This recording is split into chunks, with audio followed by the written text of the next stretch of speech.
혹시 지금 어떠한 것에 매달리고 있지는 않으신가요? 좋은 집에 살아야 한다, 좋은 차를 타야 한다든지 말입니다. 뿐만 아니라 형제자매나 자식들에게 매달리는 분들도 계시겠죠. 이러한 집착의 마음은 우리의 몸과 마음을 괴롭게 합니다. 오늘은 노후에 절대 매달릴 필요 없는 것들에 대한 부처님 말씀 듣겠습니다. 좋은 것을 놓아버려라. 세상을 볼 때 우리는 거의 자동적으로 좋거나 싫다고 분별하곤 한다. 모든 사물이 좋거나 싫고 모든 문제가 옳거나 그르다.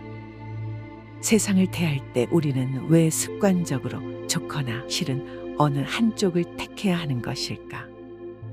왜 좋거나 싫다는 판단을 버리고 그저 그 현실을, 그 상황을, 그 사람을, 그 문제를 다만 묵묵히 지켜볼 수는 없는 것일까? 좋고 싫은 양극단은 둘 다 괴롭다. 좋다고 판단하면 집착이 생겨 괴롭고, 싫다고 판단하면 증오가 생겨 또한 괴롭다. 보통 사람들은 싫은 것이 올 때 분명하게 싫어하고 멀어지려 하고 증오하면서 싫은 것이 가까이 오지 못하도록 두 눈 부릅뜨고 지켜본다. 싫은 것은 죽어도 싫기 때문에 그것들이 범접하지 못하도록 주의 깊게 살펴보는 것이다. 그러나 좋은 것에 대해서는 전혀 주의를 기울이지 않는다. 좋은 것에 대해서는 완전히 무방비 상태다. 사실 싫은 것보다 더 주의를 기울이고 관심을 가져야 할 것이 바로 좋은 것이다. 경전의 말씀처럼 좋은 것에서 슬픔이 생기고 근심이 생기며 석박이 생겨나기 때문이다.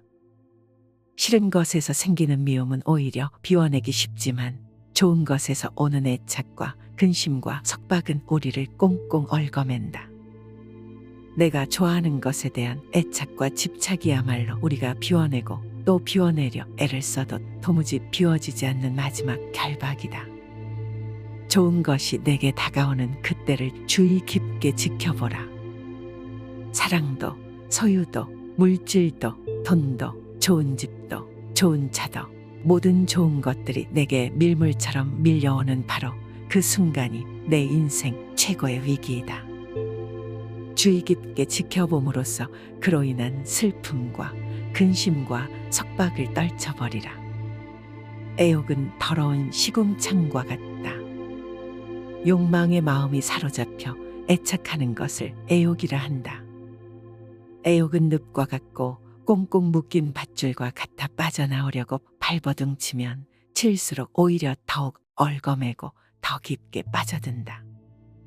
그것은 험한 가시덤불 같고 성난 독사와 같으며 더러운 시궁창과 같아 자신도 해치고 남도 해친다. 마음이 대상에 한 번 사로잡히면 이처럼 헤어나기 어렵고 자신의 정신을 빼앗아간다.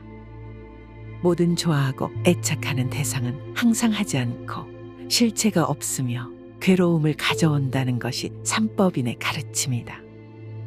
사랑하는 사람도 애착하는 소유물도 따르는 종교며 사상일지라도 거기에 마음이 붙들려 사로잡히는 순간 괴로움은 시작된다.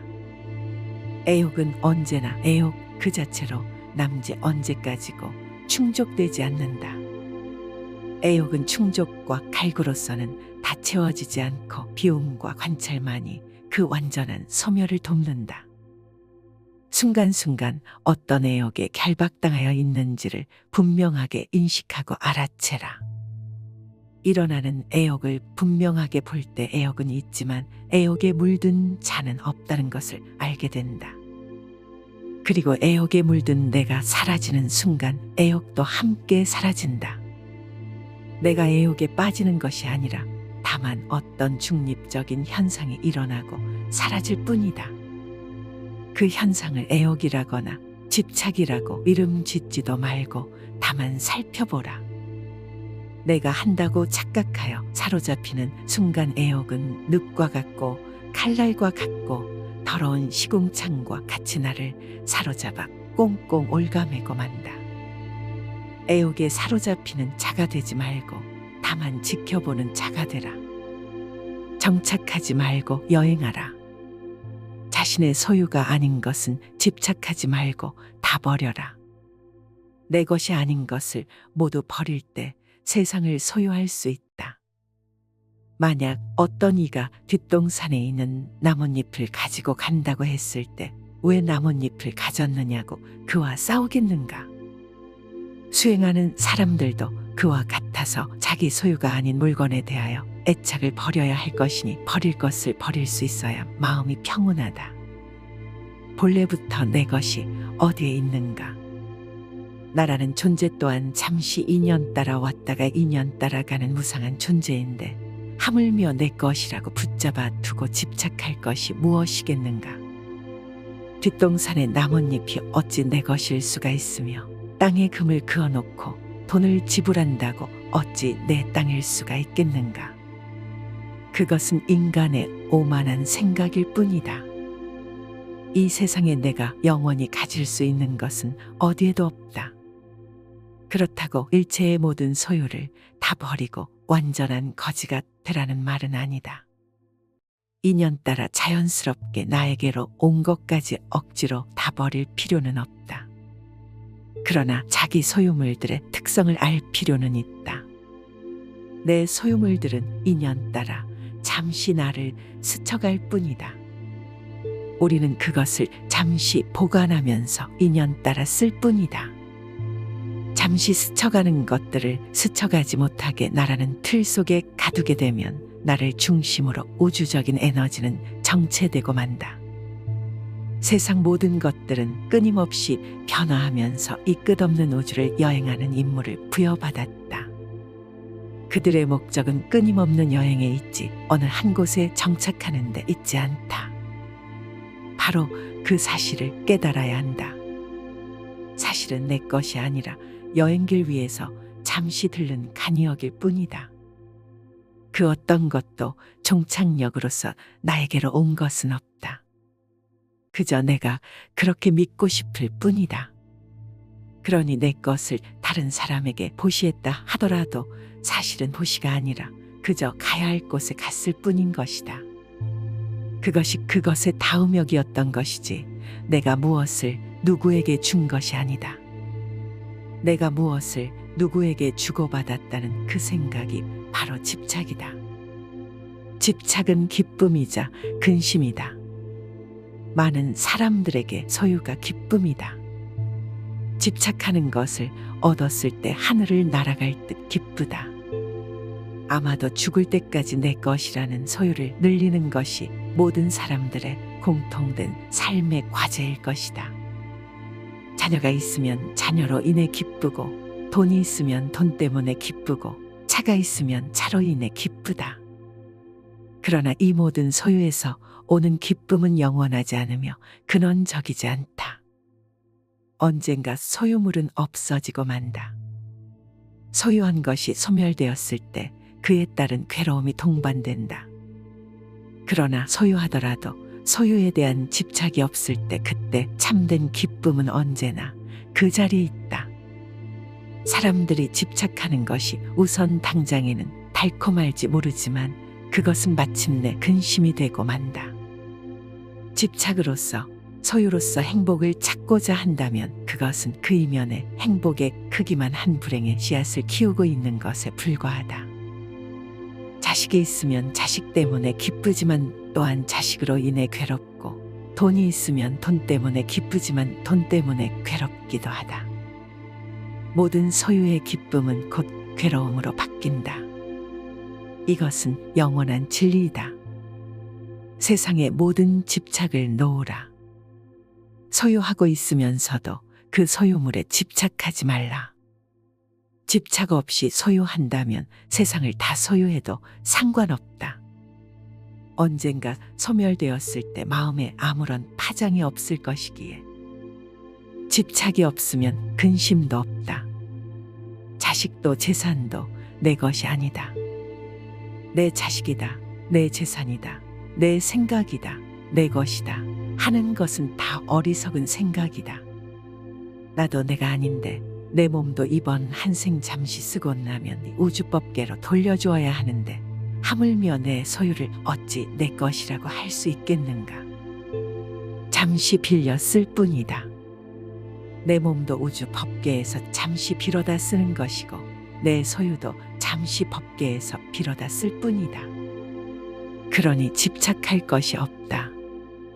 내 몸도 이 우주에서 품어낸 온갖 음식을 잠시 빌려 유지하고 있을 뿐이고 내 생각도 이 세상의 수많은 생각들을 인연 따라 잠시 채용하여 내 식대로 조합해 쓰고 있을 뿐이며 내 자식도 우주적인 법계의 인연과 업의 법칙에 따라 잠깐 부모의 몸을 빌어 나왔을 뿐이다.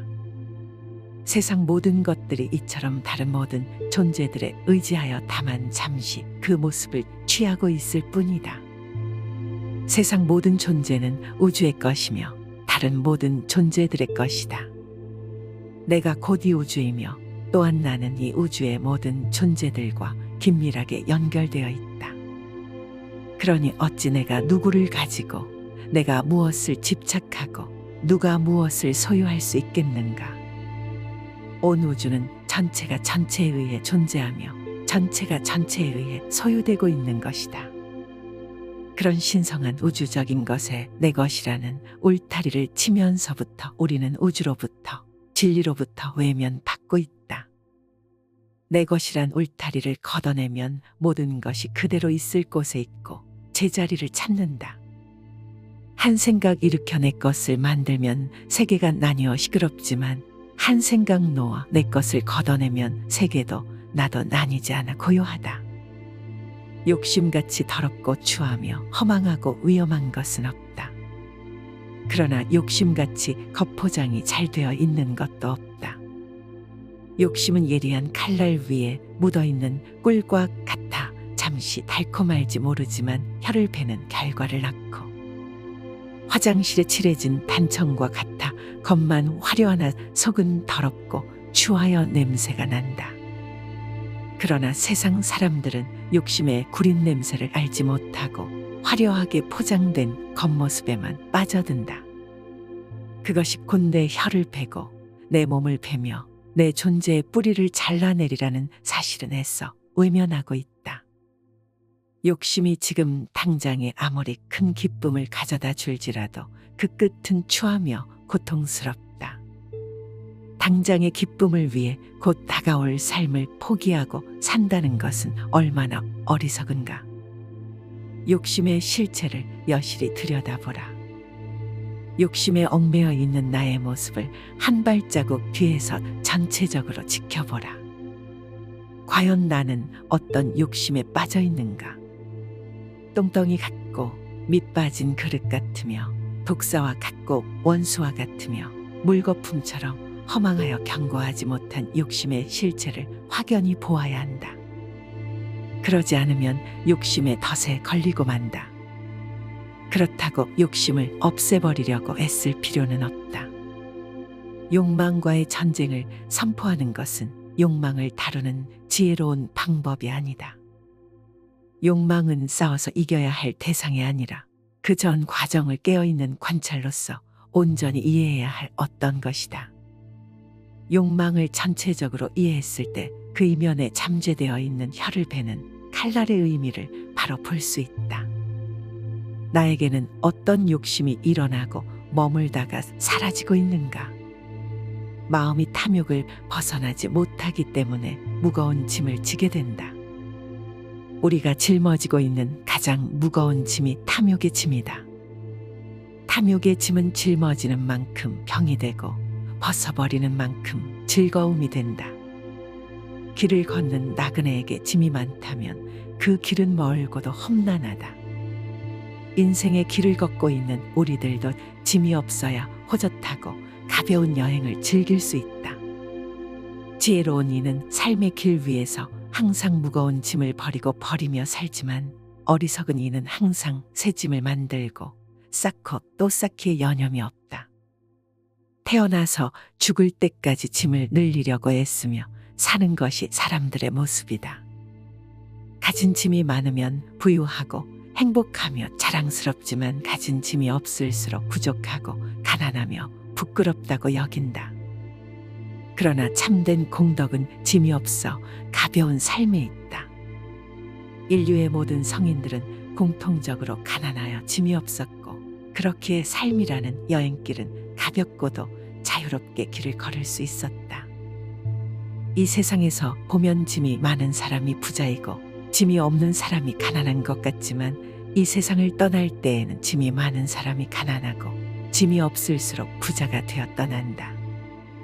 짊어진 짐이 없을수록 부처님 땅에 가까워지고, 짊어진 짐이 많을수록 저 깊은 지하 세계의 지옥과는 가까워진다. 짐이 없어야 홀가분하게 높이 높이 오를 수 있지. 짐이 많으면 가라앉고 또 가라앉아 저 지옥의 끝까지 가게 된다. 내 탐욕의 짐은 얼마인가? 이미 쌓아놓은 짐과 쌓기 위해 발버둥 치는 짐은 과연 얼마인가? 그 모든 짐을 내려놓고 홀가분하게 가라. 즐거움은 곧 고통이다. 탐욕은 괴로움이다. 탐욕을 채우는 데에서 오는 즐거움 또한 결국 고통이 되고 만다. 탐욕을 채우려고 하면 할수록 더욱더 탐욕은 커진다. 만족은 잠시일 뿐 이윽고 또 다른 탐욕이 생겨난다. 우리의 삶을 가만히 살펴보면 죽을 때까지 오직 탐욕을 채우기에만 여념이 없지 않은가. 많은 이들이 탐욕을 채웠을 때 오는 잠시의 행복이 참된 행복인 줄 착각하고 산다. 탐욕을 채우기 위해 온갖 악행과 기만을 서슴지 않고 수단과 방법을 가리지 않고 탐욕을 채워나간다. 나의 탐욕을 채우기 위해 상대방을 짓누르고 밟고 일어서는 것은 당연한 일이 된다. 아니, 당연한 정도가 아니라 능력 있고 훌륭한 사람으로 인정받는다. 그래서 슬프다. 이 세상도 슬프고 탐욕에 물든 사람들도 슬프다. 탐욕이란 사람을 눈멀게 하고 온전한 만족에서 멀어지게 하며 영적인 성숙과 이별하게 만든다. 모든 괴로움의 원인은 탐욕이다. 탐욕이 없으면 괴로움도 없다. 그렇다고 탐욕을 끊기 위해 탐욕을 미워하고 증오할 필요는 없다. 탐욕에 대한 그 어떤 분별도 버려야 한다.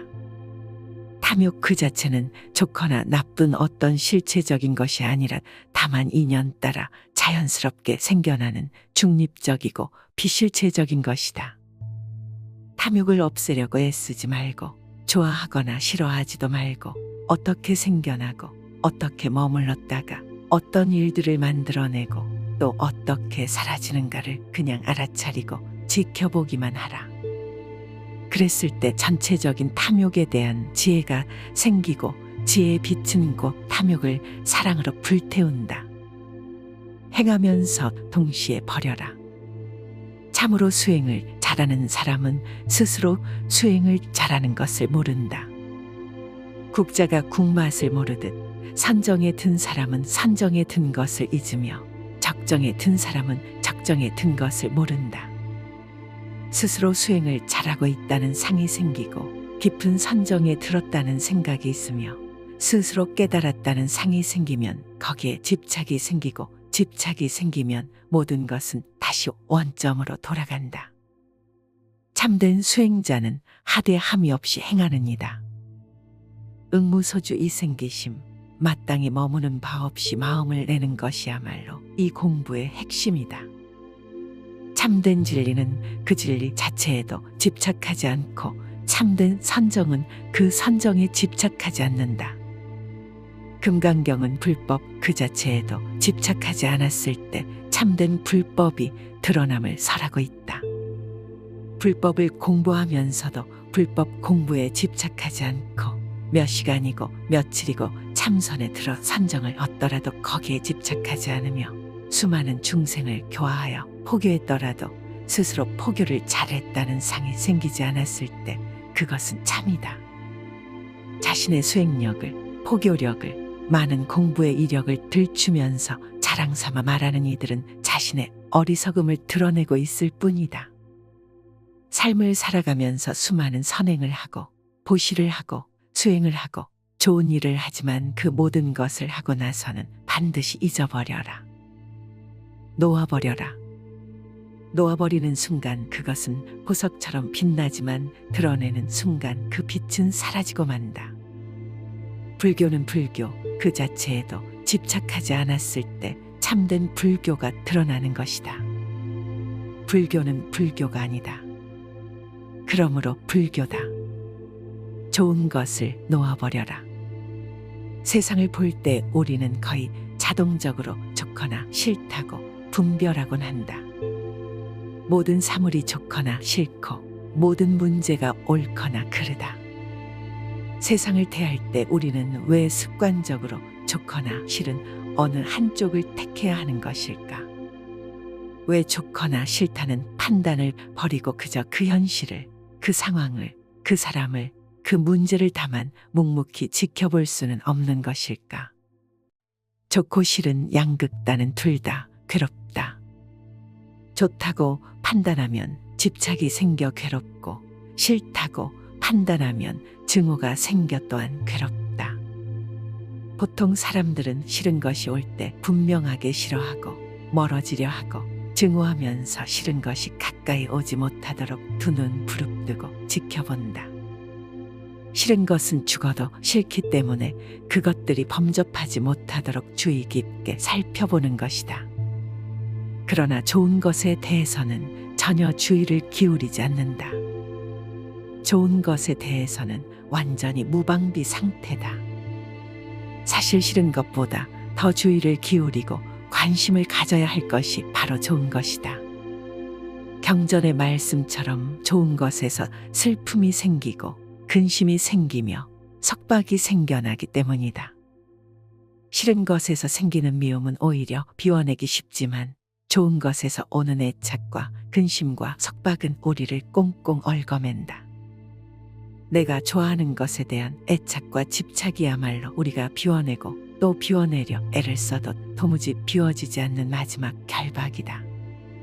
좋은 것이 내게 다가오는 그때를 주의 깊게 지켜보라. 사랑도, 소유도, 물질도, 돈도, 좋은 집도, 좋은 차도, 모든 좋은 것들이 내게 밀물처럼 밀려오는 바로 그 순간이 내 인생 최고의 위기이다. 주의 깊게 지켜봄으로써 그로 인한 슬픔과 근심과 석박을 떨쳐버리라. 애욕은 더러운 시궁창과 같다. 욕망의 마음이 사로잡혀 애착하는 것을 애욕이라 한다. 애욕은 늪과 같고 꽁꽁 묶인 밧줄과 같아 빠져나오려고 발버둥치면 칠수록 오히려 더욱 얽어매고 더 깊게 빠져든다. 그것은 험한 가시덤불 같고 성난 독사와 같으며 더러운 시궁창과 같아 자신도 해치고 남도 해친다. 마음이 대상에 한 번 사로잡히면 이처럼 헤어나기 어렵고 자신의 정신을 빼앗아간다. 모든 좋아하고 애착하는 대상은 항상 하지 않고 실체가 없으며 괴로움을 가져온다는 것이 삼법인의 가르침이다. 사랑하는 사람도 애착하는 소유물도 따르는 종교며 사상일지라도 거기에 마음이 붙들려 사로잡히는 순간 괴로움은 시작된다. 애욕은 언제나 애욕 그 자체로 남지 언제까지고 충족되지 않는다. 애욕은 충족과 갈구로서는 다 채워지지 않고 비움과 관찰만이 그 완전한 소멸을 돕는다. 순간순간 어떤 애욕에 결박당하여 있는지를 분명하게 인식하고 알아채라. 일어나는 애욕을 분명하게 볼 때 애욕은 있지만 애욕에 물든 자는 없다는 것을 알게 된다. 그리고 애욕에 물든 내가 사라지는 순간 애욕도 함께 사라진다. 내가 애욕에 빠지는 것이 아니라 다만 어떤 중립적인 현상이 일어나고 사라질 뿐이다. 그 현상을 애욕이라거나 집착이라고 이름 짓지도 말고 다만 살펴보라. 내가 한다고 착각하여 사로잡히는 순간 애욕은 늪과 같고 칼날과 같고 더러운 시궁창과 같이 나를 사로잡아 꽁꽁 올가매고 만다. 애욕에 사로잡히는 자가 되지 말고 다만 지켜보는 자가 되라. 정착하지 말고 여행하라. 자신의 소유가 아닌 것은 집착하지 말고 다 버려라. 내 것이 아닌 것을 모두 버릴 때 세상을 소유할 수 있다. 만약 어떤 이가 뒷동산에 있는 나뭇잎을 가지고 간다고 했을 때 왜 나뭇잎을 가졌느냐고 그와 싸우겠는가? 수행하는 사람들도 그와 같아서 자기 소유가 아닌 물건에 대하여 애착을 버려야 할 것이니 버릴 것을 버릴 수 있어야 마음이 평온하다. 본래부터 내 것이 어디에 있는가? 나라는 존재 또한 잠시 인연 따라 왔다가 인연 따라 가는 무상한 존재인데 하물며 내 것이라고 붙잡아 두고 집착할 것이 무엇이겠는가? 뒷동산의 나뭇잎이 어찌 내 것일 수가 있으며 땅에 금을 그어놓고 돈을 지불한다고 어찌 내 땅일 수가 있겠는가? 그것은 인간의 오만한 생각일 뿐이다. 이 세상에 내가 영원히 가질 수 있는 것은 어디에도 없다. 그렇다고 일체의 모든 소유를 다 버리고 완전한 거지가 되라는 말은 아니다. 인연 따라 자연스럽게 나에게로 온 것까지 억지로 다 버릴 필요는 없다. 그러나 자기 소유물들의 특성을 알 필요는 있다. 내 소유물들은 인연 따라 잠시 나를 스쳐갈 뿐이다. 우리는 그것을 잠시 보관하면서 인연 따라 쓸 뿐이다. 잠시 스쳐가는 것들을 스쳐가지 못하게 나라는 틀 속에 가두게 되면 나를 중심으로 우주적인 에너지는 정체되고 만다. 세상 모든 것들은 끊임없이 변화하면서 이 끝없는 우주를 여행하는 임무를 부여받았다. 그들의 목적은 끊임없는 여행에 있지 어느 한 곳에 정착하는 데 있지 않다. 바로 그 사실을 깨달아야 한다. 사실은 내 것이 아니라 여행길 위에서 잠시 들른 간이역일 뿐이다. 그 어떤 것도 종착역으로서 나에게로 온 것은 없다. 그저 내가 그렇게 믿고 싶을 뿐이다. 그러니 내 것을 다른 사람에게 보시했다 하더라도 사실은 보시가 아니라 그저 가야 할 곳에 갔을 뿐인 것이다. 그것이 그것의 다음역이었던 것이지 내가 무엇을 누구에게 준 것이 아니다. 내가 무엇을 누구에게 주고받았다는 그 생각이 바로 집착이다. 집착은 기쁨이자 근심이다. 많은 사람들에게 소유가 기쁨이다. 집착하는 것을 얻었을 때 하늘을 날아갈 듯 기쁘다. 아마도 죽을 때까지 내 것이라는 소유를 늘리는 것이 모든 사람들의 공통된 삶의 과제일 것이다. 자녀가 있으면 자녀로 인해 기쁘고 돈이 있으면 돈 때문에 기쁘고 차가 있으면 차로 인해 기쁘다. 그러나 이 모든 소유에서 오는 기쁨은 영원하지 않으며 근원적이지 않다. 언젠가 소유물은 없어지고 만다. 소유한 것이 소멸되었을 때 그에 따른 괴로움이 동반된다. 그러나 소유하더라도 소유에 대한 집착이 없을 때 그때 참된 기쁨은 언제나 그 자리에 있다. 사람들이 집착하는 것이 우선 당장에는 달콤할지 모르지만 그것은 마침내 근심이 되고 만다. 집착으로서 소유로서 행복을 찾고자 한다면 그것은 그 이면에 행복의 크기만 한 불행의 씨앗을 키우고 있는 것에 불과하다. 자식이 있으면 자식 때문에 기쁘지만 또한 자식으로 인해 괴롭고 돈이 있으면 돈 때문에 기쁘지만 돈 때문에 괴롭기도 하다. 모든 소유의 기쁨은 곧 괴로움으로 바뀐다. 이것은 영원한 진리이다. 세상의 모든 집착을 놓으라. 소유하고 있으면서도 그 소유물에 집착하지 말라. 집착 없이 소유한다면 세상을 다 소유해도 상관없다. 언젠가 소멸되었을 때 마음에 아무런 파장이 없을 것이기에 집착이 없으면 근심도 없다. 자식도 재산도 내 것이 아니다.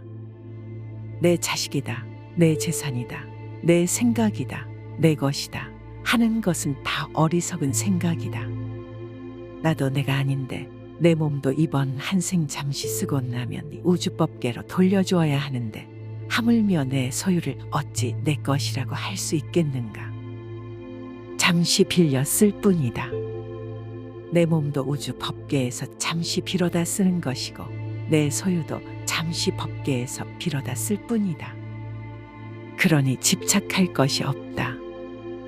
내 몸도 이 우주에서 품어낸 온갖 음식을 잠시 빌려 유지하고 있을 뿐이고 내 생각도 이 세상의 수많은 생각들을 인연 따라 잠시 채용하여 내 식대로 조합해 쓰고 있을 뿐이며 내 자식도 우주적인 법계의 인연과 업의 법칙에 따라 잠깐 부모의 몸을 빌어 나왔을 뿐이다. 세상 모든 것들이 이처럼 다른 모든 존재들에 의지하여 다만 잠시 그 모습을 취하고 있을 뿐이다. 세상 모든 존재는 우주의 것이며 다른 모든 존재들의 것이다. 내가 곧 이 우주이며 또한 나는 이 우주의 모든 존재들과 긴밀하게 연결되어 있다. 그러니 어찌 내가 누구를 가지고 내가 무엇을 집착하고 누가 무엇을 소유할 수 있겠는가.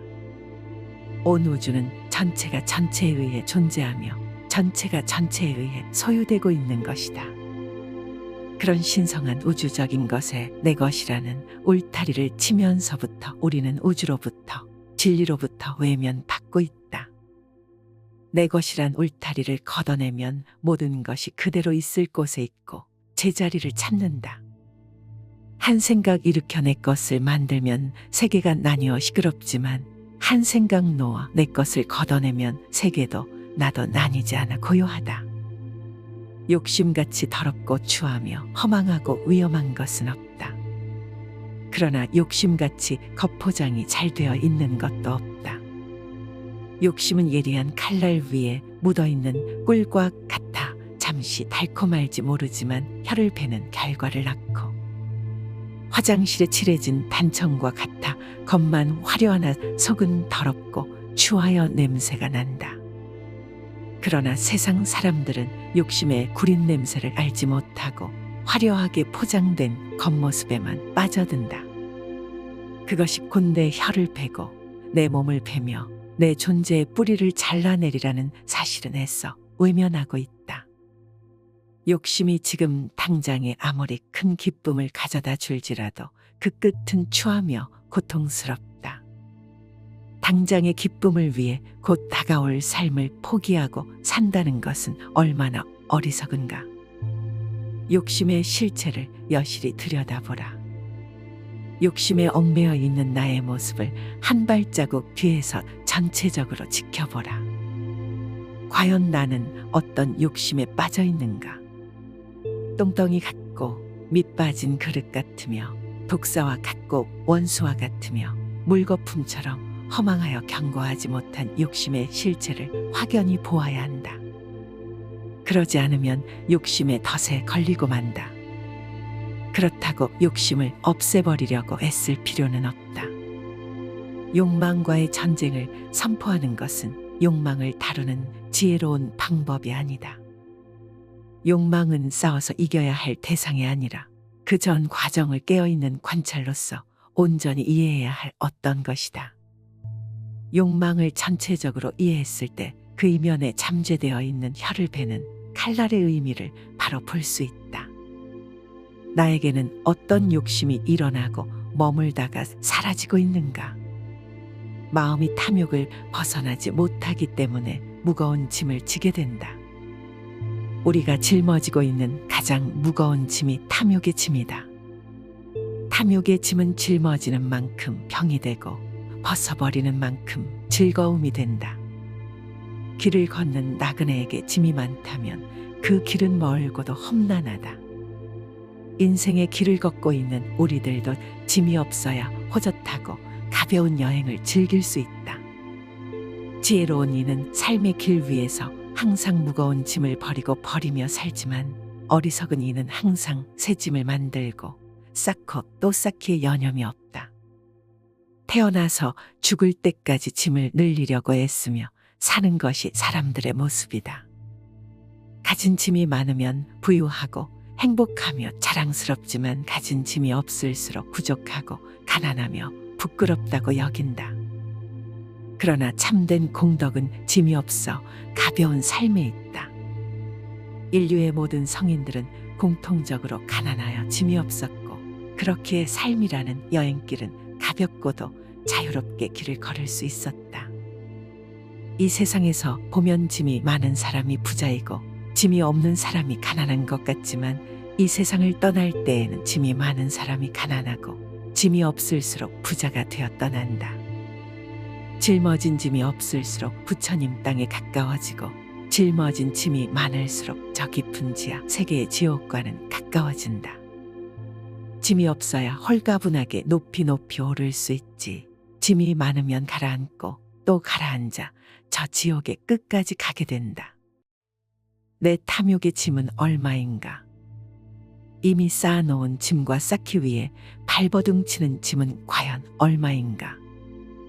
그 모든 짐을 내려놓고 홀가분하게 가라. 즐거움은 곧 고통이다. 탐욕은 괴로움이다. 탐욕을 채우는 데에서 오는 즐거움 또한 결국 고통이 되고 만다. 탐욕을 채우려고 하면 할수록 더욱더 탐욕은 커진다. 만족은 잠시일 뿐 이윽고 또 다른 탐욕이 생겨난다. 우리의 삶을 가만히 살펴보면 죽을 때까지 오직 탐욕을 채우기에만 여념이 없지 않은가. 많은 이들이 탐욕을 채웠을 때 오는 잠시의 행복이 참된 행복인 줄 착각하고 산다. 탐욕을 채우기 위해 온갖 악행과 기만을 서슴지 않고 수단과 방법을 가리지 않고 탐욕을 채워나간다. 나의 탐욕을 채우기 위해 상대방을 짓누르고 밟고 일어서는 것은 당연한 일이 된다. 아니, 당연한 정도가 아니라 능력 있고 훌륭한 사람으로 인정받는다. 그래서 슬프다. 이 세상도 슬프고 탐욕에 물든 사람들도 슬프다. 탐욕이란 사람을 눈멀게 하고 온전한 만족에서 멀어지게 하며 영적인 성숙과 이별하게 만든다. 모든 괴로움의 원인은 탐욕이다. 탐욕이 없으면 괴로움도 없다.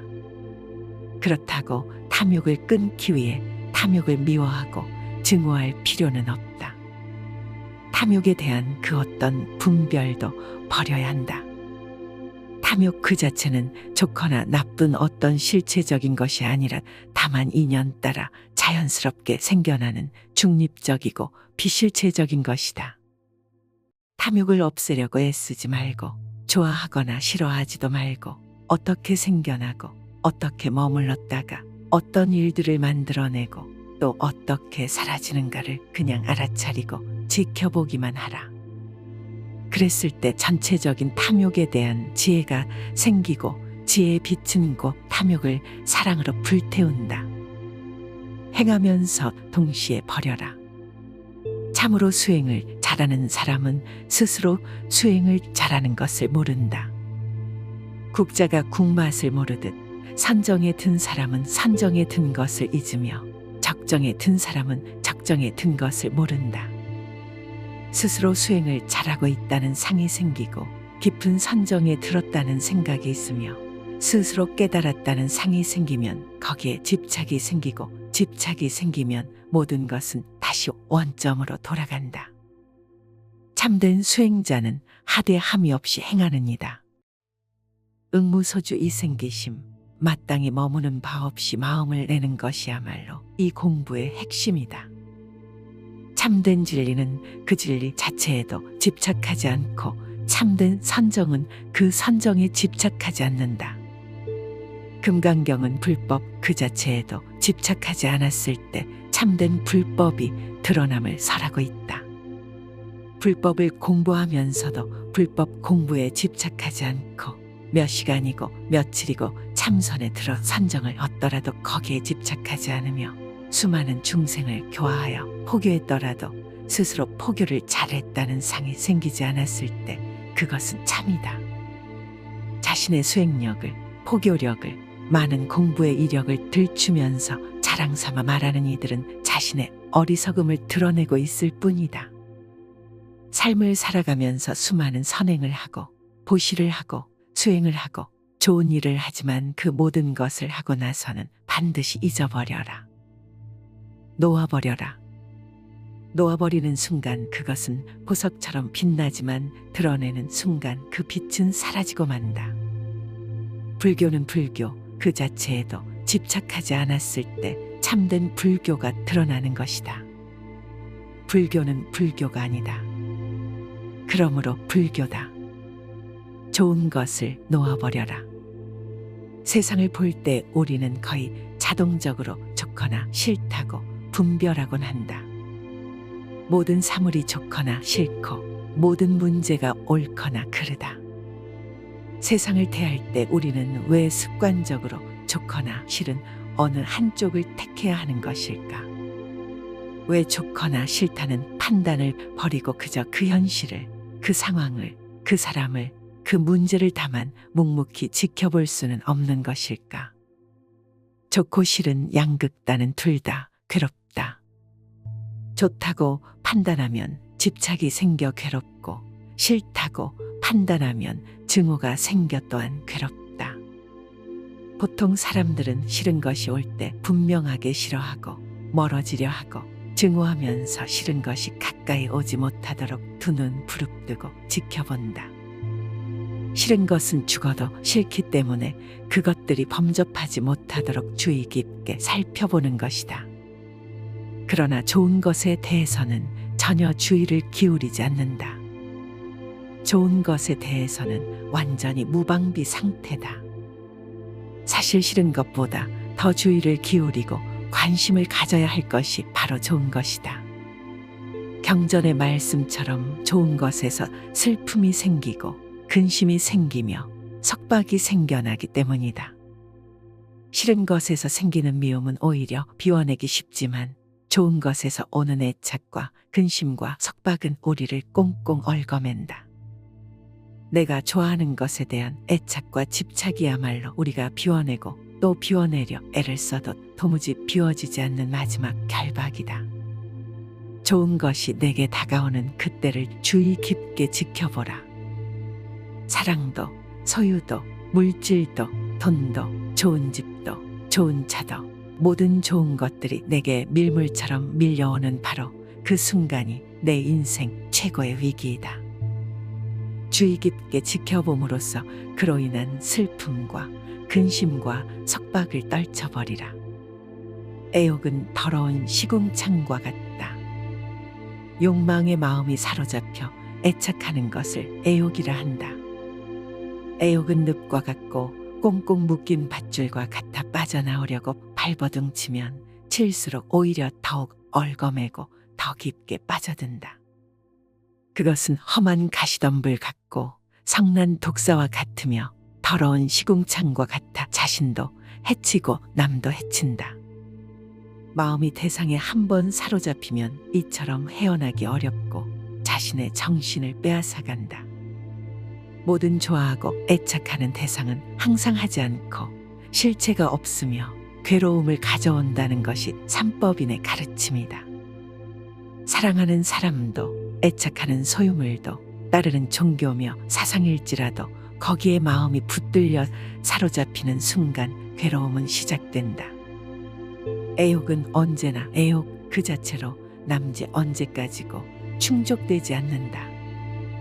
애욕은 충족과 갈구로서는 다 채워지지 않고 비움과 관찰만이 그 완전한 소멸을 돕는다. 순간순간 어떤 애욕에 결박당하여 있는지를 분명하게 인식하고 알아채라. 일어나는 애욕을 분명하게 볼 때 애욕은 있지만 애욕에 물든 자는 없다는 것을 알게 된다. 그리고 애욕에 물든 내가 사라지는 순간 애욕도 함께 사라진다. 내가 애욕에 빠지는 것이 아니라 다만 어떤 중립적인 현상이 일어나고 사라질 뿐이다. 그 현상을 애욕이라거나 집착이라고 이름 짓지도 말고 다만 살펴보라. 내가 한다고 착각하여 사로잡히는 순간 애욕은 늪과 같고 칼날과 같고 더러운 시궁창과 같이 나를 사로잡아 꽁꽁 올가매고 만다. 애욕에 사로잡히는 자가 되지 말고 다만 지켜보는 자가 되라. 정착하지 말고 여행하라. 자신의 소유가 아닌 것은 집착하지 말고 다 버려라. 내 것이 아닌 것을 모두 버릴 때 세상을 소유할 수 있다. 만약 어떤 이가 뒷동산에 있는 나뭇잎을 가지고 간다고 했을 때 왜 나뭇잎을 가졌느냐고 그와 싸우겠는가? 수행하는 사람들도 그와 같아서 자기 소유가 아닌 물건에 대하여 애착을 버려야 할 것이니 버릴 것을 버릴 수 있어야 마음이 평온하다. 본래부터 내 것이 어디에 있는가? 나라는 존재 또한 잠시 인연 따라 왔다가 인연 따라 가는 무상한 존재인데 하물며 내 것이라고 붙잡아 두고 집착할 것이 무엇이겠는가? 뒷동산의 나뭇잎이 어찌 내 것일 수가 있으며 땅에 금을 그어놓고 돈을 지불한다고 어찌 내 땅일 수가 있겠는가? 그것은 인간의 오만한 생각일 뿐이다. 이 세상에 내가 영원히 가질 수 있는 것은 어디에도 없다. 그렇다고 일체의 모든 소유를 다 버리고 완전한 거지가 되라는 말은 아니다. 인연 따라 자연스럽게 나에게로 온 것까지 억지로 다 버릴 필요는 없다. 그러나 자기 소유물들의 특성을 알 필요는 있다. 내 소유물들은 인연 따라 잠시 나를 스쳐갈 뿐이다. 우리는 그것을 잠시 보관하면서 인연 따라 쓸 뿐이다. 잠시 스쳐가는 것들을 스쳐가지 못하게 나라는 틀 속에 가두게 되면 나를 중심으로 우주적인 에너지는 정체되고 만다. 세상 모든 것들은 끊임없이 변화하면서 이 끝없는 우주를 여행하는 임무를 부여받았다. 그들의 목적은 끊임없는 여행에 있지 어느 한 곳에 정착하는 데 있지 않다. 바로 그 사실을 깨달아야 한다. 사실은 내 것이 아니라 여행길 위에서 잠시 들른 간이역일 뿐이다. 그 어떤 것도 종착역으로서 나에게로 온 것은 없다. 그저 내가 그렇게 믿고 싶을 뿐이다. 그러니 내 것을 다른 사람에게 보시했다 하더라도 사실은 보시가 아니라 그저 가야 할 곳에 갔을 뿐인 것이다. 그것이 그것의 다음역이었던 것이지 내가 무엇을 누구에게 준 것이 아니다. 내가 무엇을 누구에게 주고받았다는 그 생각이 바로 집착이다. 집착은 기쁨이자 근심이다. 많은 사람들에게 소유가 기쁨이다. 집착하는 것을 얻었을 때 하늘을 날아갈 듯 기쁘다. 아마도 죽을 때까지 내 것이라는 소유를 늘리는 것이 모든 사람들의 공통된 삶의 과제일 것이다. 자녀가 있으면 자녀로 인해 기쁘고 돈이 있으면 돈 때문에 기쁘고 차가 있으면 차로 인해 기쁘다. 그러나 이 모든 소유에서 오는 기쁨은 영원하지 않으며 근원적이지 않다. 언젠가 소유물은 없어지고 만다. 소유한 것이 소멸되었을 때 그에 따른 괴로움이 동반된다. 그러나 소유하더라도 소유에 대한 집착이 없을 때 그때 참된 기쁨은 언제나 그 자리에 있다. 사람들이 집착하는 것이 우선 당장에는 달콤할지 모르지만 그것은 마침내 근심이 되고 만다. 집착으로서 소유로서 행복을 찾고자 한다면 그것은 그 이면에 행복의 크기만 한 불행의 씨앗을 키우고 있는 것에 불과하다.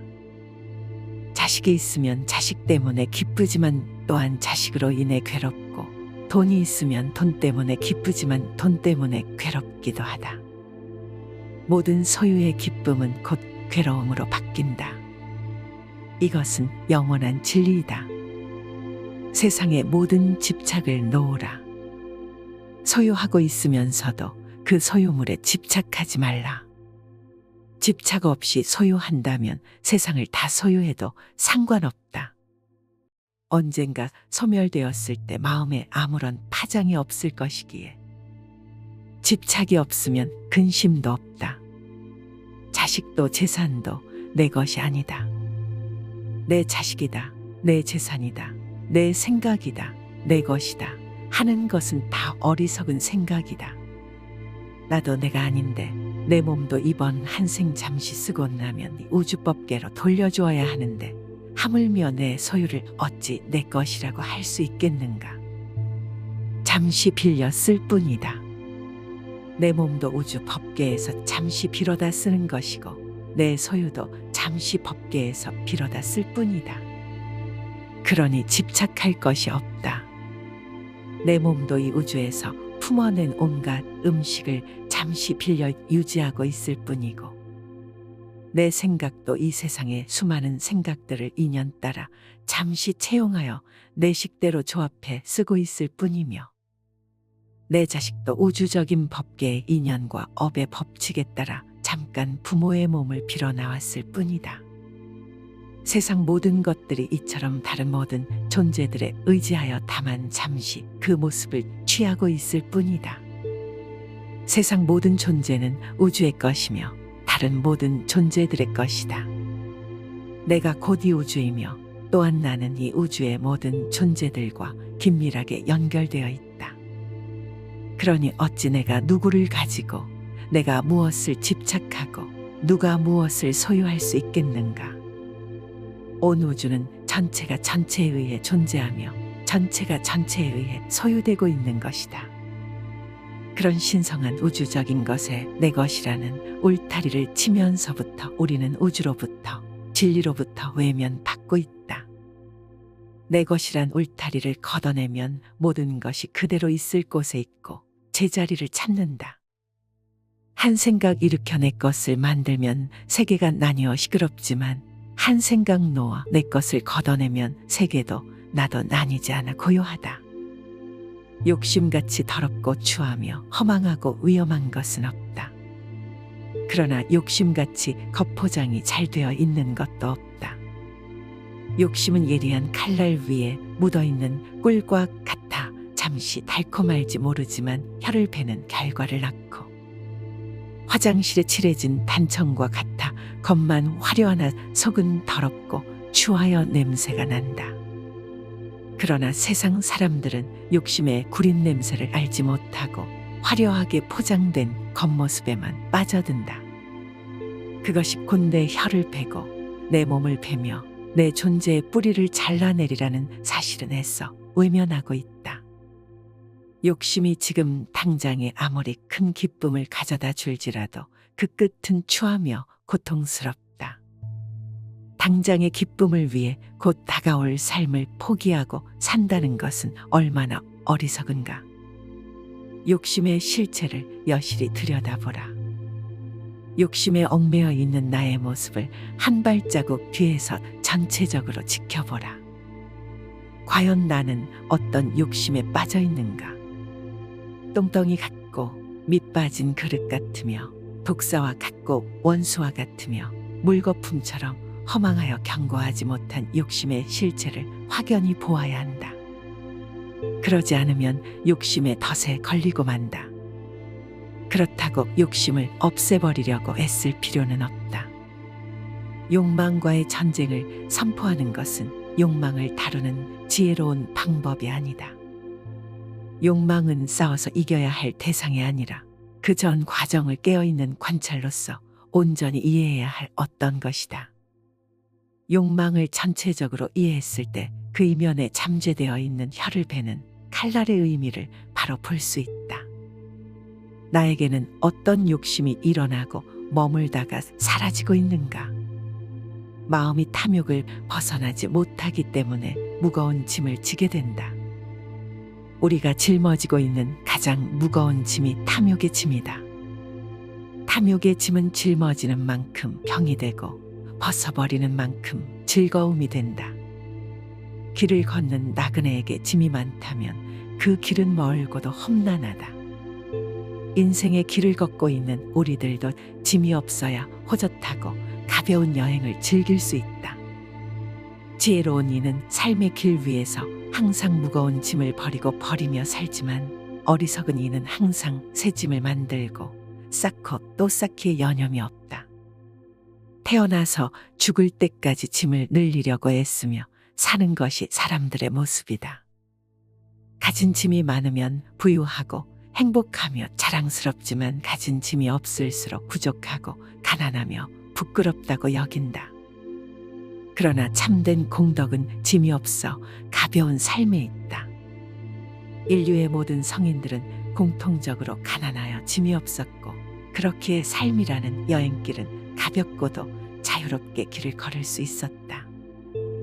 이 세상에서 보면 짐이 많은 사람이 부자이고 짐이 없는 사람이 가난한 것 같지만 이 세상을 떠날 때에는 짐이 많은 사람이 가난하고 짐이 없을수록 부자가 되어 떠난다. 짊어진 짐이 없을수록 부처님 땅에 가까워지고 짊어진 짐이 많을수록 저 깊은 지하 세계의 지옥과는 가까워진다. 짐이 없어야 홀가분하게 높이 높이 오를 수 있지. 짐이 많으면 가라앉고 또 가라앉아 저 지옥의 끝까지 가게 된다. 내 탐욕의 짐은 얼마인가? 이미 쌓아놓은 짐과 쌓기 위해 발버둥 치는 짐은 과연 얼마인가?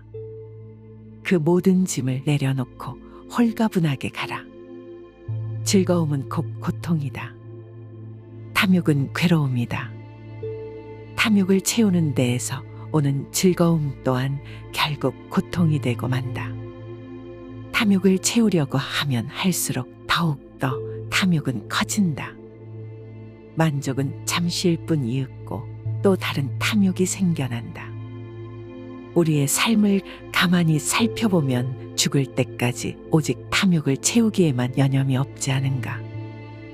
많은 이들이 탐욕을 채웠을 때 오는 잠시의 행복이 참된 행복인 줄 착각하고 산다.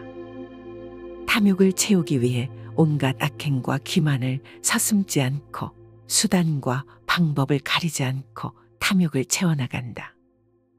나의 탐욕을 채우기 위해 상대방을 짓누르고 밟고 일어서는 것은 당연한 일이 된다. 아니, 당연한 정도가 아니라 능력 있고 훌륭한 사람으로 인정받는다. 그래서 슬프다. 이 세상도 슬프고 탐욕에 물든 사람들도 슬프다. 탐욕이란 사람을 눈멀게 하고 온전한 만족에서 멀어지게 하며 영적인 성숙과 이별하게 만든다. 모든 괴로움의 원인은 탐욕이다. 탐욕이 없으면 괴로움도 없다. 그렇다고 탐욕을 끊기 위해 탐욕을 미워하고 증오할 필요는 없다. 탐욕에 대한 그 어떤 분별도 버려야 한다. 탐욕 그 자체는 좋거나 나쁜 어떤 실체적인 것이 아니라 다만 인연 따라 자연스럽게 생겨나는 중립적이고 비실체적인 것이다. 탐욕을 없애려고 애쓰지 말고 좋아하거나 싫어하지도 말고 어떻게 생겨나고 어떻게 머물렀다가 어떤 일들을 만들어내고 또 어떻게 사라지는가를 그냥 알아차리고 지켜보기만 하라. 그랬을 때 전체적인 탐욕에 대한 지혜가 생기고 지혜의 빛은 곧 탐욕을 사랑으로 불태운다. 행하면서 동시에 버려라. 참으로 수행을 잘하는 사람은 스스로 수행을 잘하는 것을 모른다. 국자가 국맛을 모르듯 선정에 든 사람은 선정에 든 것을 잊으며 적정에 든 사람은 적정에 든 것을 모른다. 스스로 수행을 잘하고 있다는 상이 생기고 깊은 선정에 들었다는 생각이 있으며 스스로 깨달았다는 상이 생기면 거기에 집착이 생기고 집착이 생기면 모든 것은 다시 원점으로 돌아간다. 참된 수행자는 하대함이 없이 행하는 이다. 응무소주 이생기심, 마땅히 머무는 바 없이 마음을 내는 것이야말로 이 공부의 핵심이다. 참된 진리는 그 진리 자체에도 집착하지 않고 참된 선정은 그 선정에 집착하지 않는다. 금강경은 불법 그 자체에도 집착하지 않았을 때 참된 불법이 드러남을 설하고 있다. 불법을 공부하면서도 불법 공부에 집착하지 않고 몇 시간이고 며칠이고 참선에 들어 선정을 얻더라도 거기에 집착하지 않으며 수많은 중생을 교화하여 포교했더라도 스스로 포교를 잘했다는 상이 생기지 않았을 때 그것은 참이다. 자신의 수행력을, 포교력을, 많은 공부의 이력을 들추면서 자랑 삼아 말하는 이들은 자신의 어리석음을 드러내고 있을 뿐이다. 삶을 살아가면서 수많은 선행을 하고 보시를 하고 수행을 하고 좋은 일을 하지만 그 모든 것을 하고 나서는 반드시 잊어버려라. 놓아버려라. 놓아버리는 순간 그것은 보석처럼 빛나지만 드러내는 순간 그 빛은 사라지고 만다. 불교는 불교 그 자체에도 집착하지 않았을 때 참된 불교가 드러나는 것이다. 불교는 불교가 아니다. 그러므로 불교다.